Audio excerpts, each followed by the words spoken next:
महान थी किसान। रामलाल की उम्र 60 के आसपास थी, पर उसकी मेहनत और जज्बा जवानों को भी मात देता था। उसका छोटा सा खेत, जिसे वह सोना कहता था, पीढ़ियों से परिवार की रोटी का जरिया था। लेकिन पिछले कुछ सालों में चीजें बदल गईं। मानसून ने धोखा दिया, फसलें बीमारियों की शिकार होने लगीं और बैंक का कर्ज पहाड़ बन गया। बेटे ने शहर जाने की जिद की।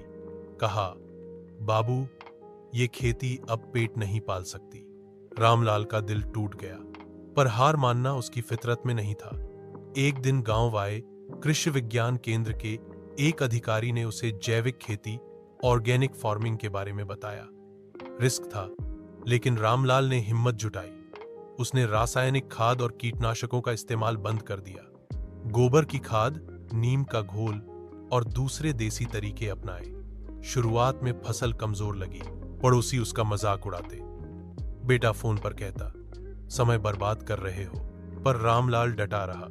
धीरे धीरे जमीन में जान लौटी, केंचुए दिखने लगे, मिट्टी की सेहत सुधरी। अगले साल उसने जैविक तरीके से उगाए गए गेहूं और दालें शहर के एक ऑर्गेनिक मेले में बेचीं। उसके अनाज की शुद्धता और स्वाद के चर्चे हुए। कीमत भी सामान्य फसल से दोगुनी मिली। यह सफलता उसकी जिंदगी का मोड़ बन गई। रामलाल ने न सिर्फ कर्ज चुकाया, बल्कि अपनी आय भी बढ़ाई। वह गांव के दूसरे किसानों को भी जैविक खेती सिखाने लगा। उसने एक छोटा सा सहकारी समूह बनाया। उसका बेटा भी वापस लौट आया। अब पिता की सफलता से प्रेरित होकर उत्पादों की ऑनलाइन मार्केटिंग करता है। आज रामलाल सिर्फ एक किसान नहीं, पूरे इलाके में सम्मानित गुरु है। उसकी कहानी सादगी, लगन और नए तरीके अपनाने की हिम्मत की मिसाल है।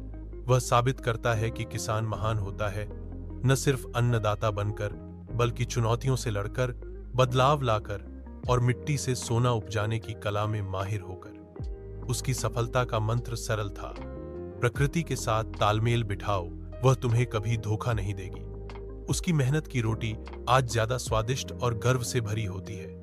वह सच्चा अन्नदाता वास्तव में महान था। लगभग 380 शब्द।